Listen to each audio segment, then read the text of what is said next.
नमस्कार. या यूट्यूब चॅनलवर आपलं सर्वांचं खूप खूप स्वागत आहे. कायदाविषयक जाणूया या आपल्या या यूट्यूब चॅनलवर आज आपण विल या विषयावर चर्चा करणार आहोत. आता विलला मराठीत इच्छापत्र देखील म्हणतात. तर याविषयी आपण सविस्तर चर्चा करण्याच्या अगोदर विल नेमकी कुठल्या मिळकतीच्या संदर्भात केली जाते हे आपण जाणून घेऊया. साधारण दोन प्रकारच्या मिळकती असतात. एक जी आपल्याला वडील, आजोबा, पणजोबा यांच्याकडून वारसा हक्काने आलेली असते, तिला आपण वडिलोपार्जित मिळकत असे म्हणतो. अशा प्रकारची मिळकत. आणि दुसरी जी मिळकत असते ती आपण स्वतः कष्ट करून स्वअर्जित पैशाने किंवा आपण कष्ट केलेल्या पैशामधून विकत घेतलेली जी मिळकत असते तिला स्वअर्जित प्रॉपर्टी म्हणतो. अशा प्रकारे ह्या दोन प्रकारच्या प्रॉपर्टी असतात. आता यामध्ये विल करताना आपल्याला जी आपली स्वकष्टाने कमवलेली जी मिळकत असते त्या मिळकतीचे आपण विल बनवतो किंवा अशाच मिळकतीचे आपल्याला विल बनवू शकतो. आता जी वडिलोपार्जित असेल तिची आपण मिळकत त्या मिळकतीच्या संदर्भात का बरं आपण विल करू शकत नाही? तर त्याचं कारण असं आहे की जी वडिलोपार्जित मिळकत असते ती वारसा हक्काने आलेली असते आणि ती आपल्या जरी नावावर असते तरी त्या मिळकतीमध्ये आपले मुलं, आपले नातू, पणतू यांचे देखील अधिकार असतो. त्यामुळे ह्या मिळकतीमध्ये आपल्याला संपूर्णपणे अधिकार नसतो.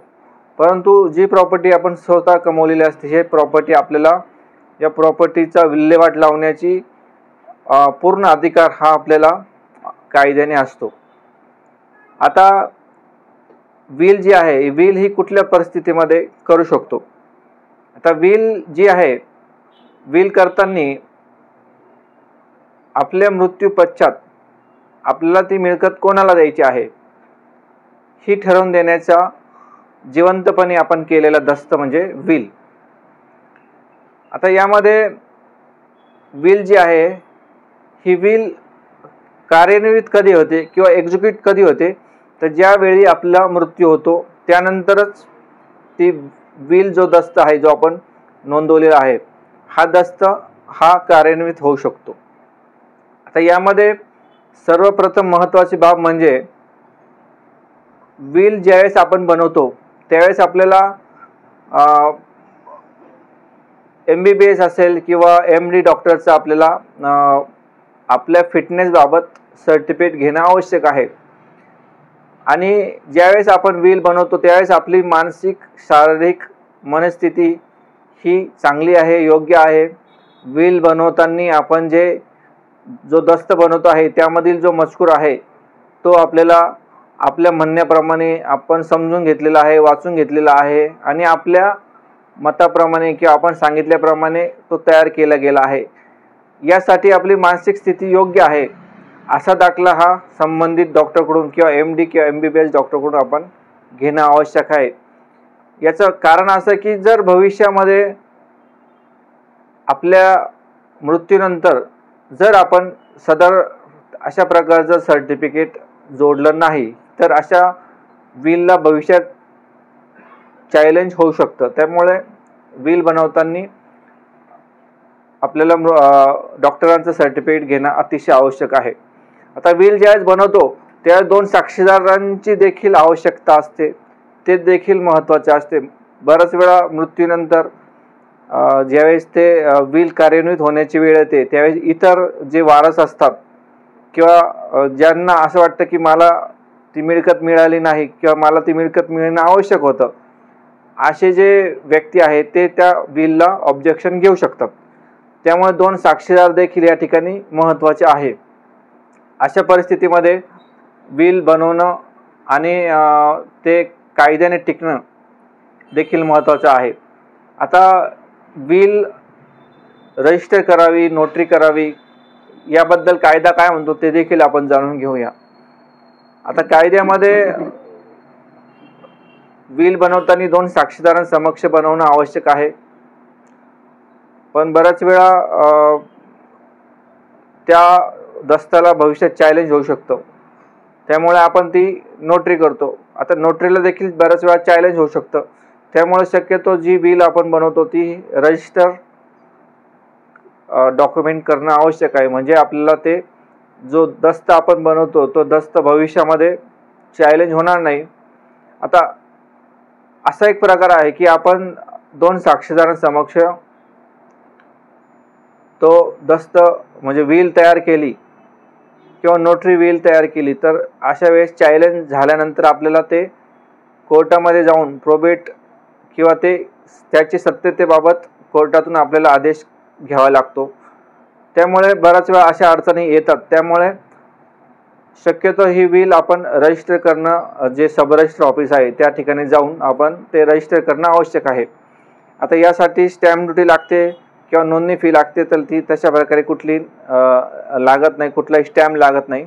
नोंदणी फी हे 100 रुपये तिथे तुम्हाला त्या संदर्भात चलन करावं लागतं.